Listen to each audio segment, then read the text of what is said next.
एक सवाल आपसे पूछता हूँ, शब्द सनातन के क्या अर्थ होते हैं? क्या शब्द सनातन के अर्थ मूर्ति पूजा करने वाले के होते हैं, या फिर क्या शब्द सनातन के अर्थ हिंदू के होते हैं? जी नहीं, बल्कि शब्द सनातन का अर्थ है शाश्वत या सदा बना रहने वाला, या फिर हमेशा कायम रहने वाला ऐसा सत्य मार्ग जो सृष्टि के क्रिएशन के पहले दिन से एक ही है और सृष्टि के समाप्त होने तक एक ही रहेगा। सनातन मार्ग का यदि अरबी भाषा में अनुवाद करेंगे तो वो अद्दीन अल क़य्यिम होगा, यानी हमेशा कायम रहने वाला दीन। जाहिर है कि हिंदुस्तान में दो तरह का इस्लाम आया। पहला सैयदजादों की जानिब से, जिन्होंने सूफियों दरवेशों से मिलकर रूहानी मार्ग को प्रोपेगेट किया, जबकि दूसरा उन लुटेरों की जानिब से जो अपने रिश्तेदारों का खून बहाते हुए हिंदुस्तान तक आए और यहाँ भी खुदा को सिजदा नहीं बल्कि अपने को सिजदा करने में लग गए। जो मुसलमान मुगलों को डिफेंड करते हैं उन्हें मालूम होना चाहिए कि अकबर और जहांगीर के दौर में उनको सिजदा न करने वालों को सजा दी जाती थी। मेरा इस पर लेक्चर है कि बाबर का धर्म एक्चुअली क्या था। नहीं सुना हो तो सुन लीजिए। ऐसे मुसलमानों से क्या उम्मीद कर सकते थे कि यहाँ की किताबों का अध्ययन करेंगे? उन्होंने इराक और ईरान को इस्लाम अपनाते देखा था और वो यहाँ भी लग गए अपने आधे अधूरे इस्लाम की तरफ दूसरों को बुलाने में। जो कुरान कह रहा था कि जो किताबें और सहीफे हमारी ओर से आई हैं, मुसलमान वो हैं जो उन सब पर ईमान रखता है और उनमें फर्क नहीं करता, अंतर नहीं करता। मुसलमानों ने यहाँ की किताबों को पढ़ने की भी कोशिश नहीं की और यहाँ के हिंदुओं को काफिर कहना शुरू कर दिया, जबकि मैं कई लेक्चर्स में दिखा चुका हूँ कि काफिर शब्द के वो मानी नहीं जो मुसलमान समझते हैं और पहनाते हैं। सिर्फ एक दारा शिकों ने यहाँ की किताबों को कुछ समझने की कोशिश की, लेकिन मौलवियों ने उसके खिलाफ भी फतवा जारी करके उसको मौत के घाट उतरवा दिया।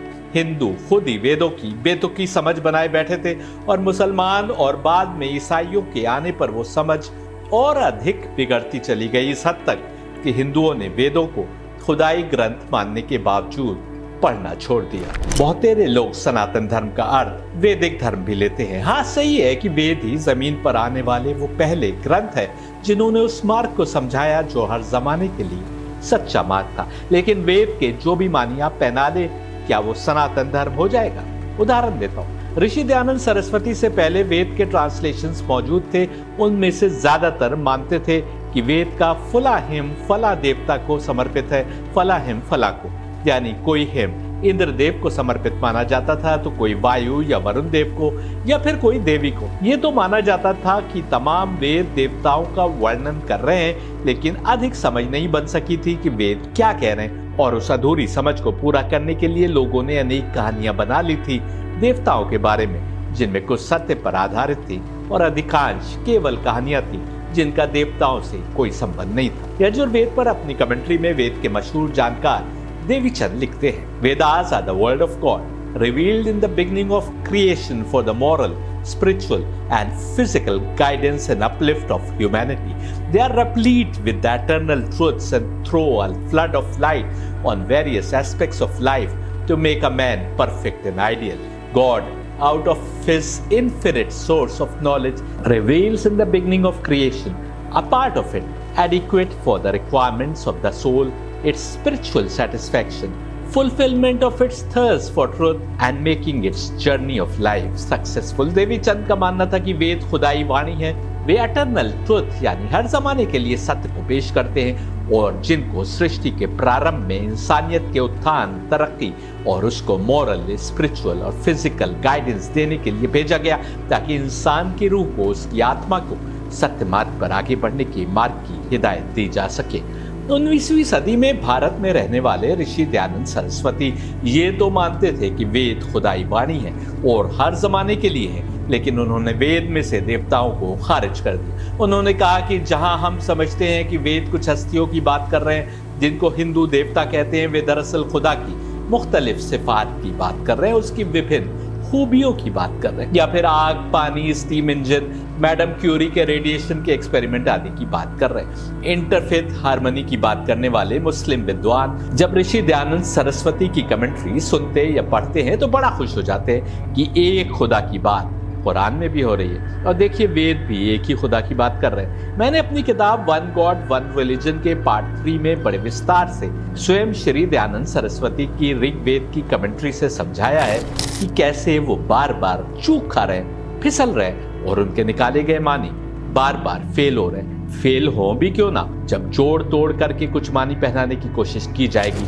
तो हर जगह कैसे खरे उतरेंगे। मैंने तो यहाँ तक दिखाया है कि ऋषि दयानंद सरस्वती ने एक ही वाक्य के जो 2 जगह पर आया है, एक जगह दूसरे माने लिए हैं और दूसरी जगह कुछ और एकदम दूसरे माने लिए हैं। वो विभिन्न वैदिक मंत्रों के 2-2, 3-3 मायने लेकर चले हैं कि यदि एक फेल हो जाए तो दूसरा कुछ कुछ समझ में आ सके। ऐसा इसलिए हुआ कि एक तरफ तो मनुस्मृति 2:6 में कहा जा रहा था the Veda is the source of all dharma, that is religion, morality, righteousness and good conduct, कि वेद सारे धर्म, मॉरलिटी, राइटियसनेस और अच्छे आचरण का सोर्स है। और दूसरी तरफ देवताओं की जो समझ पहले के कमेंटेटर्स ने विभिन्न वैदिक हिम्स के द्वारा बना रखी थी और जो कहानियां उनके इर्द गिर्द गढ़ रखी थी, वो ना तो धर्म, ना मॉरलिटी, ना राइटियसनेस और ना अच्छे आचरण की बात कर रही थी, बल्कि देवताओं को ही रासलीला में लिप्त दिखा रही थी, अवैध संतानें पैदा करते दिखा रही थी और छल कपट करते दिखा रही थी।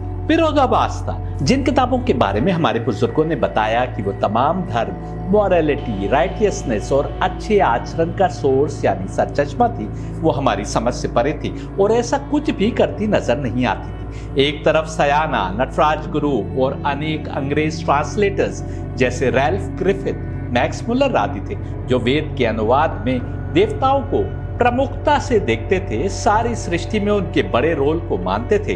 तो दूसरी तरफ वो लोग देवताओं की बड़ी अजीबोगरीब समझ बनाए थे जो स्वर्ग में रास रंग में रचे बसे रहते थे और असुरों से लड़ते थे। तो दूसरी तरफ ऋषि दयानंद सरस्वती और अरबिंदो घोष आदि थे जिन्होंने वेदों का नया अनुवाद किया जिसमें से देवताओं को ही खारिज कर दिया और वेद को भी एक खुदा यानी वहदानियत की बात करते दिखाया, जो पढ़कर बड़े मुसलमान कमेंटेटर्स, इंटरफेथ के एक्सपर्ट अपने को कहने वाले बड़ा खुश हो जाया करते हैं। वेद एक निराकार एब्सोल्यूट क्रिएटर की बात जरूर कर रहे हैं जो मैं बहुत सारे लेक्चर्स में दिखाता आया हूं, लेकिन वेद उसी एब्सोल्यूट गॉड के क्रिएशन प्लान में कुछ दिव्य आत्माओं यानी नूरानी रूहों की भी बात कर रहे हैं जो एक खुदा के इरादे से बनी इस सृष्टि में तमाम इंसानों और दूसरे क्रिएशन को जो सोचने समझने की ताकत रखते हैं एक खुदा की इताअत, इबादत और बंदगी की तरफ लाने की बात कर रहे हैं। सृष्टि का एक ही क्रिएटर है, लेकिन उसी क्रिएटर ने देवताओं को अपने और इंसान के बीच बड़ी ताकत के रूप में रखा जो नूरानी रूप में तमाम सृष्टि का कार्यभार संभालते हैं और साथ ही इंसान को सत्य मार्ग की ओर हिदायत देने के जिम्मेदार है, यानी इंसान उनके द्वारा मार्ग को पहचाने, उसकी तलाश करे और फिर उस मार्ग पर चलते हुए परमात्मा और खुदा तक पहुंच सके। तमाम वेद केवल एक खुदा की बात कर रहे हैं। ये आप मेरे 2 लेक्चर्स 29 मई 2021 को uploaded lecture God of Islam is one but of Sanatan is infinite part 1 और इसी तारीख को अपलोडेड पार्ट 2 में सुन सकते हैं। और अरबिंदो घोष को भी ऋषि दयानंद सरस्वती द्वारा देवताओं को खारिज कर देने की कोशिश अटपटी लगी, लेकिन वो खुद एक जगह मानते हैं कि उनके पास कोई चारा नहीं था। शायद हिंदुओं को ईसाई बनाने की कोशिश में लगे उस समय के अनेक अंग्रेज ये कहने लगे थे कि वेद किसी प्राचीन समय की बात कर रहे हैं जब देवता रहा करते थे और असुरों से लड़ाई लड़ा करते थे। ऋषि दयानंद सरस्वती के पास कोई चारा नहीं रह गया कि वेद के ऐसे अनुवाद करें जो उनको खुदाई ज्ञान से भरपूर दिखाए। और अरबिंदो घोष लिखते हैं, in any case we have to make one choice और another. Either the Ved is what Sayana says it is, and then we have to leave it behind forever as a document of a mythology and ritual, or which have no longer any living truth or force for thinking minds, or it is what the European scholars say it is, and then we have to put it away among the relics of the past as an antique record of semi-barbarous worship, or else it is indeed Veda, a book of divine knowledge, and then it becomes of supreme importance to us to know and to hear its message.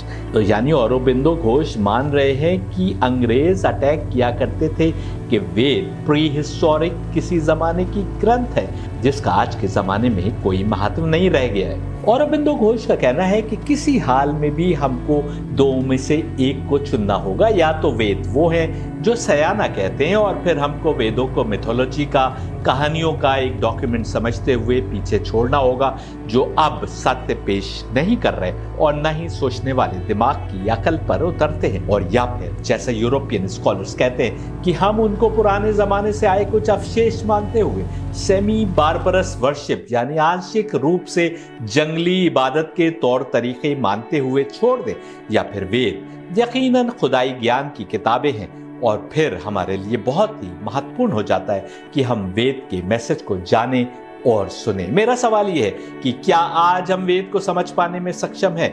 आज आप भले ही सयाना और शंकर आदि के translations को ले लें या फिर ऋषि दयानंद सरस्वती या औरोबिंदो घोष के समझे अनुवाद को ले लें, आज जो वेद हमारे पास हैं वो हमारे दिमाग की प्यास को नहीं बुझा रहे, इसलिए कि वेद की आज की समझ हकीकी समझ नहीं है। कितनी बड़ी आयरनी है कि वेद हकीकत में खुदाई किताबें हैं जिनको, जैसा मैंने देवी चंद के कथन से दिखाया, वेद खुदाई कलाम है जिसको इंसानियत के वजूद के शुरुआती दिनों में पेश किया गया ताकि हर जमाने का इंसान उनसे हक और हकीकत को जाने और पहचाने।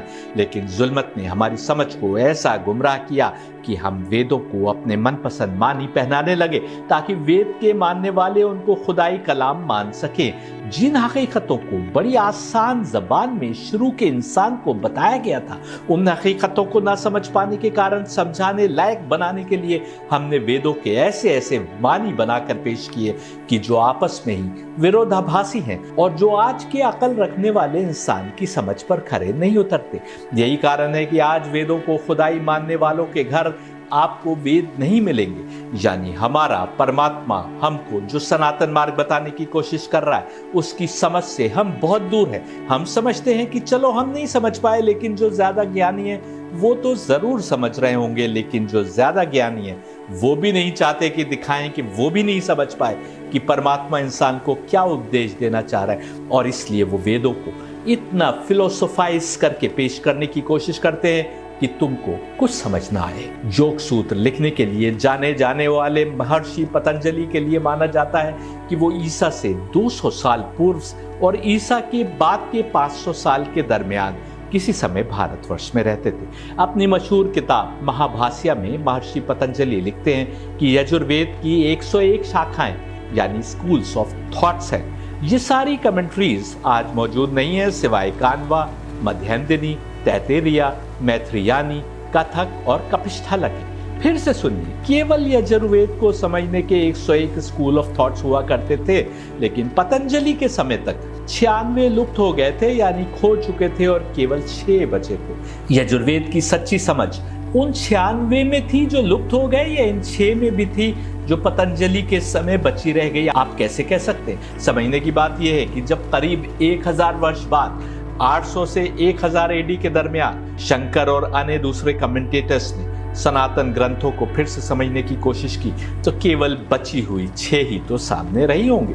ऋषि दयानंद सरस्वती द्वारा पेश की गई समझ 102वीं, 105वीं या 110वीं तो हो सकती है, लेकिन उन 101 में तो यकीनन नहीं हो सकती जो किसी समय में हुआ करती थी। ये तो हाल हुआ यजुर्वेद का, जिसमें सिर्फ 1994 मंत्र यानी वर्सेस है। ऋग्वेद को कितने स्कूल्स ऑफ थॉट द्वारा समझा जाता था, इसका उल्लेख तो महर्षि पतंजलि ने भी नहीं किया, जबकि ऋग्वेद में 10,522 वर्सेस यानी मंत्र अभी भी मौजूद है। सच्चाई यह है कि समय के साथ जो समझ लुप्त हो गई वो डिवाइन क्रिएशन प्लान की समझ थी।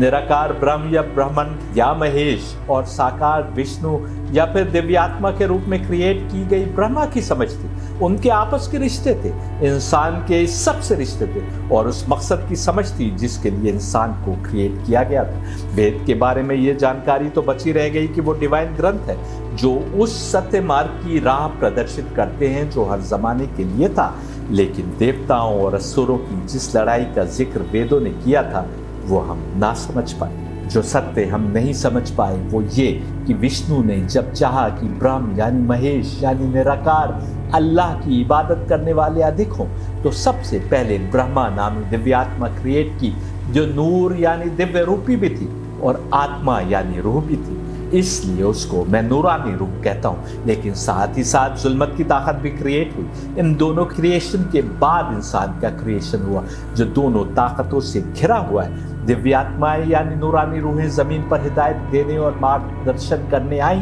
तो जुल्मत के कारिंदे भी जमीन पर इंसान को गुमराह करने आ गए। यही देवताओं और असुरों की लड़ाई समझी गई, जिसमें दोनों इंसान को अपनी ओर खींचने में लगे हैं। जुल्मत यानी तमस यानी असुरी ताकतें हर जमाने में इंसान को दिव्य आत्माओं यानी देवताओं द्वारा दिखाए जा रहे मार्ग से गुमराह करने में लगी हैं। दज्जाल पर मेरी सीरीज ना सुनी हो तो सुन लीजिए। जुल्मत यानी तामसिक ताकतों के क्रिएशन का मकसद ही है कि हमको सत्य सनातन मार्ग से गुमराह करके अंधेरे में भटकने के लिए छोड़ दे। विभिन्न धर्मों की डिवाइन समझे जाने वाली किताबों से और खासकर वेद, उपनिषद और गीता आदि से सैयद हैदर ने वो सनातन राह समझने की कोशिश की है जो हर जमाने में एक ही थी, जिसका उल्लेख तमाम वेद कर रहे हैं, बार बार कर रहे हैं। उन हस्तियों को पहचानवाने की कोशिश कर रहे हैं जिनका काम हमको हिदायत और हमेशा की जिंदगी देना है। जिस दिन वेद का फिर से अनुवाद होगा उन तर्कों की रोशनी में जो सैयद हैदर ने सामने रखे हैं, तो आप जान पाएंगे कि तमाम धर्मों की दीवारें गिर जाएंगी। बस वो सच्चा सनातन मार्ग उजागर हो जाएगा, जिसको सबसे पहले वेदों द्वारा मानवता को समझाने की कोशिश हुई, और फिर जब जब इंसान उस मार्ग से भटका, फिर से अवतार और ऋषियों ने उसी राह को विभिन्न इलाकों और भाषा बोलने वालों के बीच आकर समझाने की कोशिश की। जुल्मत यानी तामसिक ताकतों ने हर मुमकिन कोशिश कर दी कि इन अवतारों और ऋषियों द्वारा बताए गए मार्ग की समझ लुप्त कर दे, और काफी हद तक कामयाब भी हुए। लेकिन अक्ल रखने वाले तो तब तक संतुष्ट होने वाले नहीं जब तक कि हक की राह को पहचान न ले। डिवाइन क्रिएशन प्लान फिर से बता दे, निराकार ने साकार ताकत क्रिएट की जो निराकार की इबादत करती है, यानी कि ये साकार ताकत जिसको विष्णु कहा गया, ये कादिर मुतलक एब्सोल्यूट खुदा नहीं है। एब्सोल्यूट खुदा तो वेदों के अनुसार भी निराकार, सर्वशक्तिमान, सर्वव्यापी, सर्वज्ञ है, यानी जिस्मों जिस्मानियात से मुबर्रा, कादिर मुतलक, हर जगह मौजूद और सब कुछ जानने वाला। विष्णु ने चाहा कि इबादत करने वाले और अधिक हों, तो पाक तत्वों से ब्रह्मा नामी एक दिव्य आत्मा क्रिएट हुई जो साथ में बदल गई, जो एकदम उस पहली जैसी थी। दूसरी ओर मटेरियल तत्वों से तामसिक ताकत यानी जुल्मत क्रिएट हुई, और फिर इंसान क्रिएट हुआ जो नूर और जुल्मत के बीच में था, बल्कि उन दो ताकतों के अंदर घिरा था। उसको अक्ल दी गई कि उससे वो राह को चुने। 7 दिव्य आत्माओं में से एक देवी है, यानी बाकी 6 देवता हैं। ये बहुत ताकतवर है, सारी सृष्टि को चलाने की जिम्मेदारी इनकी है। लेकिन ऐसा भी होता है कि 7 में से कोई दिव्य आत्मा किसी मानव शरीर को ऑफिस बनाकर हम तक मैसेज पहुंचाने इंसानी जिस्म में आती है, और यही अवतार कहलाता है, ताकि विष्णु यानी परमात्मा का कलाम और निराकार यानी एब्सोल्यूट की इबादत करने की राह को हम तक पहुंचा दे। यही सनातन सीख है। अपनी किताबों के माध्यम से और अब तक के लेक्चरों में सैयद हैदर ने सनातन मार्ग की जो समझ पेश की है, केवल वो समझ ही आपको तमाम डिवाइन समझी जाने वाली किताबों की शिक्षा के अनुरूप और उन पर पूरी उतरती नजर आती है। यानी वेद से मिला ज्ञान आपको तौरात, ज़बूर और इंजील में भी ज्यों का त्यों मिलेगा, बुद्ध की शिक्षा के भी अनुरूप मिलेगा, और कुरान भी पूरी तरह बस वही मार्ग बताता दिखाई देगा, जरा भी अंतर नहीं मिलेगा। कृष्ण की सीख भी एकदम वही मिलेगी, और तमाम दूसरे अवतारों की शिक्षा जरा भी भिन्न नहीं दिखाई देगी। क्यों? क्योंकि असली सत्य तो वही है जो हर जमाने में सच साबित हो। हर डिवाइन किताब बस उस सच को ही उजागर करने या फिर से बतलाने के लिए आई हो, और जो आपकी अक्ल पर भी पूरा उतरे, यदि आपने अपनी आत्मा को सत्य की समझ पाने के लिए तैयार कर रखा हो। याद रखिए, सनातन मार्ग बदला नहीं करते। सनातन मार्ग देवताओं को हटाकर समझ नहीं आएगा। वेदों में जो मार्ग बताया गया, आने वाले हर अवतार और पैगंबर ने बस उसको ही समझाया। डिवाइन क्रिएशन प्लान हर जमाने में एक ही था और है।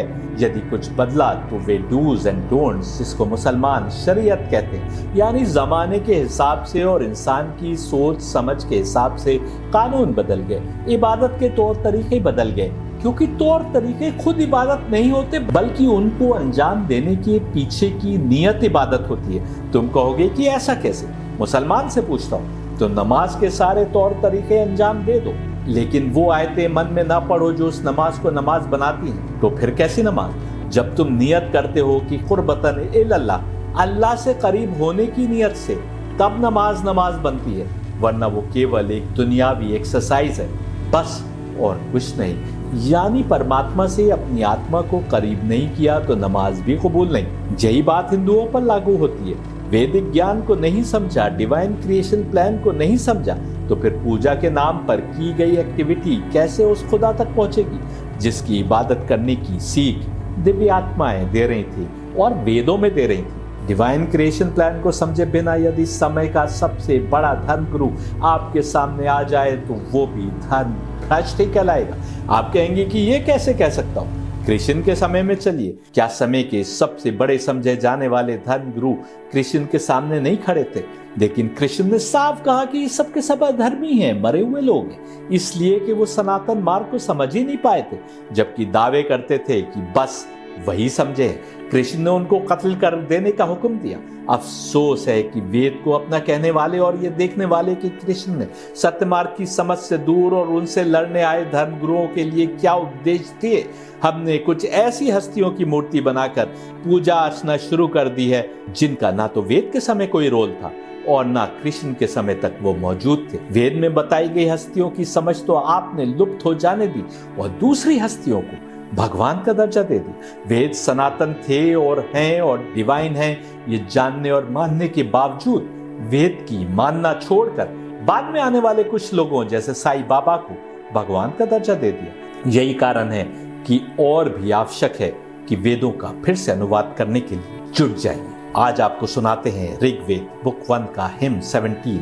ये मंत्र दो देवताओं इंद्रदेव और वरुण देव को मुखातिब होकर बात कर रहा है। इंद्रदेव को देवताओं का राजा माना जाता है और वरुण देव को मैंने दिखाया है कि शिव या रूत के रूप में भी पहचाना जाता है, जिनको महादेव कहा जाता है। 10 सितंबर 2019 को अपलोडेड मेरे lecture the one Devi is none but Noor Fatima part 1 में मैंने दिखाया कि केवल एक ही देवी थी, लेकिन उस एक देवी को इतने नामों से याद किया जाता था कि बाद के लोग बहक गए और विभिन्न नामों को विभिन्न देवी के रूप में जानने लगे। पहले मंत्र में कहा जा रहा है कि मैं तरसता हूँ मदद के लिए, सहायता के लिए इंद्र और वरुण से, जिनको इंपीरियल लॉर्ड्स कहा गया है। इंपीरियल का अर्थ हुआ शाही या जो सारी हुकूमत चलाते हैं।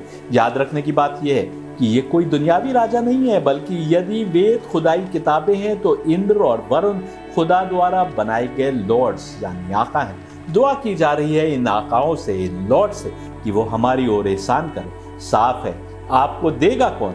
वही तो देगा जिसको देने की शक्ति दी गई है। ये हमारा आपका गढ़ा हुआ कथन नहीं है, बल्कि ऋग्वेद का कथन है जो सनातन है और खुदा की ओर से। और ऋग्वेद के अनुसार हमको अता करने वाले ये दो देवता हैं। दिल पर हाथ रखकर बताओ कि प्रचलित की कहानियों की बुनियाद पर तुमने इंद्रदेव की क्या क्या छवि बना रखी है। ऋग्वेद के 70वें हिम का दूसरा मंत्र क्या कहता है, सुनिए। Guardians of main, ye ever come with ready succor at the call of every singer such as I। साफ कहा जा रहा है कि ये दोनों यानी इंद्रदेव और वरुण देव तमाम इंसानों की सुरक्षा यानी हिफाजत करने वाले हैं। फिर से याद दिला दो, वेद डिवाइन किताब है यानी ये कथन खुदा की ओर का है, और सनातन है यानी हर जमाने के लिए ये दो हस्तियां इंसानों की हिफाजत करने वाली हैं। आगे कहा जा रहा है कि मुझ जैसे हर हिम के गाने वाले के संकट को दूर करने, उसकी मदद करने के लिए ये हर जमाने में आ जाते हैं। सुना आपने, ये दोनों हस्तियां यानी इंद्रदेव और वरुण देव तमाम संकटों को दूर करने वाले हैं। लेकिन तुम जब इनको जानते ही नहीं कि डिवाइन क्रिएशन प्लान में इनका क्या रोल है, तो फिर इनको अपनी सहायता के लिए कैसे बुलाओगे? याद रखने की बात यह है कि मुसलमानों में से कुछ या अली कहकर अली को बुलाते हैं और समझते हैं कि वो मदद के लिए आते हैं, लेकिन दूसरे तमाम मुसलमान इसको शिर्क बताते हैं। उनका कहना है कि अली को नहीं बल्कि अल्लाह को मदद के लिए बुलाना चाहिए। ऋग्वेद के इस मंत्र को देखिए तो खुदा एक नहीं बल्कि दो हस्तियों के लिए कह रहा है कि वेद के तमाम मानने वाले उनको मदद के लिए बुलाते हैं। मैं दिखाता आ रहा हूँ कि वेद के अनुसार भी सारी सृष्टि का क्रिएटर एक ही है, जिसको ब्रह्म यानी महेश कहा गया है और जिसको मुसलमान अल्लाह कहते हैं। वेद के अनुसार इस ब्रह्म यानी महेश यानी अल्लाह ने पहली साकार ताकत क्रिएट की, जिससे 7 दिव्यात्माएं यानी 7 नूरानी हस्तियां बनी, जिनमें से 2 इंद्रदेव और वरुण देव हैं। और इन दोनों के लिए वेद कह रहे हैं कि ये मदद के लिए आते हैं जब कोई इनको बुलाता है।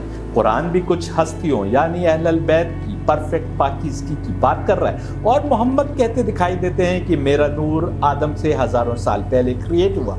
कई कह रहे हैं कि अली और मैं एक नूर के दो टुकड़े हैं। लेकिन जब मुसलमानों में से कुछ अली को मदद के लिए बुलाते हैं तो दूसरे इसको शिर्क ठहराते हैं। वो तो मोहम्मद को भी सिर्फ और सिर्फ अपने जैसा बताने में और दिखलाने में लगे हैं। याद रखने की बात यह है कि आपके कर्मों का आधार आपकी नियत पर है।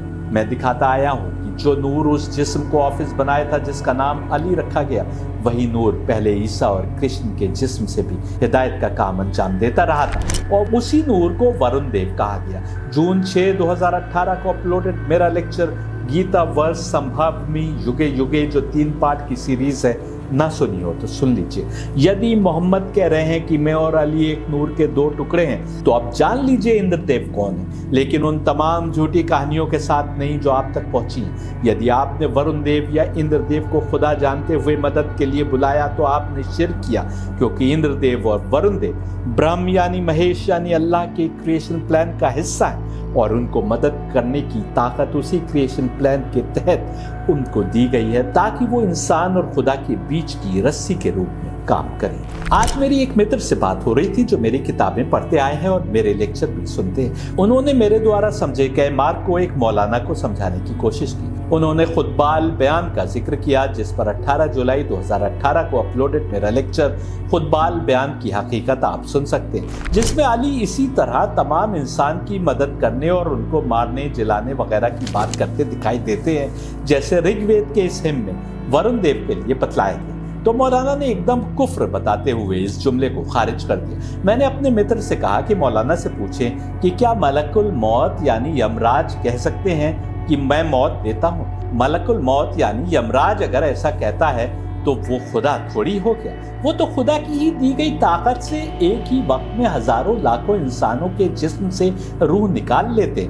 इसी तरह अगर इंद्रदेव और वरुण देव या मोहम्मद और अली से अगर मदद मांगी जाए, जिनके जिस्म में वही नूरानी रूह काम कर रही है जो तमाम इंसानियत के क्रिएशन के पहले बनी है, और जिन नूरानी रूहों को खुदा ने अपने और इंसान के बीच में रखा और हिदायत देने और तमाम दूसरे काम अंजाम देने का जिम्मेदार बनाया, तो फिर क्या गलत है। याद रखने की बात यह है कि इन दिव्य आत्माओं यानी नूरानी रूहों को खुदा नहीं समझना, बल्कि इनको खुदा के क्रिएशन प्लान का हिस्सा जानना और मानना है। ये नियत दिल से निकल गई, इनकी सही समझ हो गई, जैसे इंद्रदेव और वरुण देव की सही समझ और रोल अनेक हिंदुओं ने भुला दिया, या मोहम्मद और अली के जिस्म को जो नूरानी रूह ऑफिस बनाई थी उसकी समझ अनेक मुसलमानों ने खो दी, तब तो इनसे मदद मांगना गलत जरूर है। या फिर जो मुसलमान नूर के किसी कॉन्सेप्ट को मानते ही नहीं, पैगंबर मोहम्मद की हदीस कि मेरा नूर आदम से हजारों साल पहले खल्क हुआ है, और नूर के बारे में आई तमाम हदीसों को झुटलाते, वो कैसे मान लेंगे अगर कोई मोहम्मद या अली को मदद के लिए पुकारे। लेकिन ऋग्वेद की बुक 1 के 70वें हिम में बताया जा रहा है कि सनातन धर्म के मानने वाले 2 नूरानी रूहों इंद्रदेव और वरुण देव को तमाम मदद के लिए पुकारा करते थे। जरा बताइए, आज अपने को सनातनी कहने वाले हिंदू क्या इंद्रदेव या वरुण देव को मदद के लिए पुकारते हैं? सच तो यह है कि इंद्रदेव और वरुण देव की समझ लुप्त हो गई है और फिर भी अपने को सनातनी कहते हैं। बल्कि इंद्रदेव को लेकर तो जुल्मत यानी तमस ने यानी असुरी ताकतों ने, जिनकी हर जमाने में देवताओं से लड़ाई रही, ऐसी ऐसी बेतुकी कहानियां प्रचलित करा दी हैं कि उनको सुनकर आप इंद्रदेव को मदद के लिए बुलाने से कतराएंगे। ऋग्वेद की बुक 1 के 70वें हिम का मंत्र 3 सुनिए। Saith you according to your wish, O Indra Varun, with wealth, fain would we have you nearest us। Rigveda के बहुत से मंत्रों के अनुसार इस मंत्र से भी साबित है कि वैदिक धर्म के मानने वाले सनातनी लोग इंतजार कर रहे थे एक ऐसे समय का जब इंद्रदेव और वरुण देव उनके बीच में आएंगे। इंसानों के दरमियान देवताओं के आने की बात तो हो रही थी, लेकिन अफसोस कि वो लोग भी समझे जैसे देवता आसमान से यूं ही उतर कर आ जाएंगे, जैसे ईसा के दोबारा आने के बारे में धारणा बनाए बैठे और मुसलमान मेहदी के बारे में सोचे बैठे। लेकिन उन्हें यह नहीं पता कि देवताओं को इंसानों के दरमियान बार बार आना था, परंतु नवजात बच्चों की मानिंद पैदा होने वाले बच्चों के बड़ा होने पर उस जिस्म को ऑफिस के रूप में प्रयोग करके ही ये मुमकिन था। गौर करने की बात यह है कि वेद आपको कहीं देवताओं के बारे में वो बेतुकी कहानियां सुनाते नजर नहीं आ रहे जो वेदों को ना समझ पाने के कारण अपने को ज्ञानी बताने वाले कमेंटेटर्स ने गढ़ ली या सुनी सुनाई आगे बढ़ा दी। कहा जा रहा है कि इंद्रदेव और वरुण देव, हम तुम्हारे ऊपर प्रसन्नता से भरकर इतनी दौलत न्यौछावर करेंगे कि आप संतुष्ट हो जाएंगे, लेकिन कब? जब आप हमसे सबसे करीब होंगे, यानी हमारे बीच में होंगे। आप ये ना कहने लग जाइएगा कि देवताओं को दिल के करीब या आत्मा के करीब होने की बात हो रही। आत्मा के या दिल के करीब तो उस समय भी देवता थे, जब कोई ऋषि उनकी प्रशंसा में ये हिम पढ़ रहा था। हकीकत यह है कि इंसान के धरती पर आते ही उसको वेदों के माध्यम से बता दिया गया था कि एक समय वो आएगा जब देवता तुम्हारे दरमियान हिदायत का मार्ग प्रशस्त करने आएंगे। मैंने कुछ समय पूर्व आपको कुरान से भी बताया कि आदम से कहा जा रहा था कि तुम जमीन पर रहो तब तक के लिए जब तुम्हारे दरमियान हिदायत ना आ जाए। नबी से कहा जा रहा था कि हिदायत आएगी, यानी तुमको राह दिखाने वाले आएंगे, तब तुम वापस जन्नत यानी स्वर्ग में पहुंच सकोगे। आखिर नबी को हिदायत वही तो देगा जो रुतबे में नबी से बड़ा हो। ये राज मुसलमान नहीं समझ सके और हकीकतों से भटक गए। असली राज वेदों में से समझना होंगे, जो कह रहे हैं कि इंद्रदेव और वरुण देव तुम्हारे बीच आएंगे। अगर आप मेरे लेक्चर सुनते आए हैं तो जानते होंगे कि वो आए भी हमारे बीच और अपने को वेद को मानने वाला कहने वाले उनको नहीं पहचान पाए। लेकिन कोई बात नहीं, मैंने दिखाया है कि अभी एक बार और आखिरी बार इन दोनों देवताओं को हमारे बीच आना है। यदि आपने अब तक मेरे लेक्चर्स के माध्यम से जो सत्य मार्ग को समझने की कोशिश की गई उसको समझा है, तो फिर आज एक बार और आपको ऋग्वेद के 70वें हिम से दिखाएंगे कि सनातन सच बदला नहीं करते, बल्कि सत्य हमेशा खड़ा रहता है और झूठ मिट जाता है। ऋग्वेद की बुक 1 के 70वें हिम का चौथा मंत्र देखते हैं। May we be the sharers of the power, sharers of the benevolence, और you who give strength bountifully. कितने अफसोस की बात है कि आज के हिंदू हों या मुसलमान, ईसाई हों कि यहूदी, कोई भी नहीं पहचानता इंद्रदेव और वरुण देव की असली हकीकत, जिनको दिव्य आत्मा के रूप में इतनी ताकत दी गई है कि उसके चलते उनके तमाम चाहने और मानने वाले अपनी ताकत अर्जित करते हैं। ये ऐसे खुले दिल से अपने चाहने वालों को मजबूत करते हैं, उनकी मदद करते हैं कि जिसका जवाब नहीं। ये बताने के बाद कि इंद्रदेव और वरुण देव को किसी आने वाले समय में हमसे करीब होना है, इस मंत्र को गाने वाला दुआ मांग रहा है कि जब ऐसा हो तो हमको वो ताकत मिले जो अपने बड़े दिल के साथ ये देवता अपने चाहने वालों को दिया करते हैं। वेद की स्टोन को गौर से देखिए, जिसमें देवता न केवल दुनिया की बल्कि दूसरी दुनिया की भी, अगली दुनिया की भी तमाम अच्छाइयां और नेकियां देने वाले बताए गए, हमको तमाम शक्तियां देने वाले बताए गए। आप उन कहानियों से जोड़कर देखिए जिनमें देवता, खासकर इंद्रदेव, रंगरेलियां मनाते दिखाई दे रहे, जमीन पर आकर अवैध बच्चे पैदा करते नजर आते हैं। देखिए कि किस लेवल पर शैतान ने गुमराह किया। मानव रचित कहानियों और ईश्वरीय ग्रंथ के बीच का अंतर देखिए। आइए ऋग्वेद की बुक 1 के 70वें हिम का 5वां मंत्र देखते हैं। Indra and Varun among givers of thousands meet for praise are powers who merit highest Lord। मैं आपको दिखाता आ रहा हूं कि ब्रह्मा नामी दिव्यात्मा 7 दिव्यात्माओं में बदल गई जो एकदम उस पहले के समान थी, जिनसे 1 से 7 हो गए।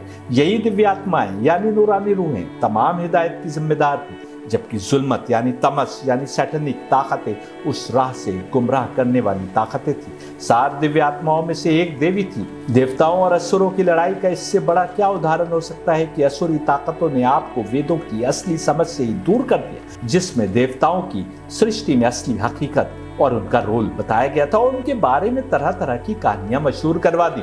लेकिन लड़ाई जारी है। देवताओं की असली हकीकत उन्हीं वेदों में से फिर से सामने आ जाएगी। आज आपको तो ये भी नहीं पता कि जो वरुण देव हैं वही शिव या रुद्र है। कहा जा रहा है कि इंद्र और वरुण सबसे अधिक प्रशंसा लायक ताकतें हैं।